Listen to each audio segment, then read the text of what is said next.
வணக்கம் என்று சொல்லியே தந்தகத்தோ மணி பள்ளிக்கு வில்லுல பட்ட మనో విల్లు పాట సుందర తెలుగుల పలకపోయేమో. మా రక్ష లేడీస్ క్లబ్ ల రేపటికి శుక్రవారం నాడు మన అమ్మవారి గుడిలో సాయంత్రం 6 గంటలకు శ్రీ వాసవి కథామృతం చేసి మన వాసవి చరిత్రని విల్లు పాటల పలకపోయేము. మీరందరూ తప్పకుండా కలుసుకోవాలనేసి అడుగునేమో.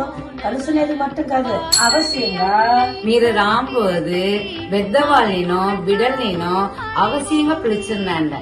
అప్పుడుదా అమ్మవారి చరిత్రంని குலம் உருவாகின வித்தாரியும் మన జీవితాన్ని ఎట్లా గడపాలనేది, అదావదు మన வாழ்க்கை முறை ఎట్లా ఉండాలనేది తెలుసుకోండి. అమ్మవారి అనుగ్రహాన్ని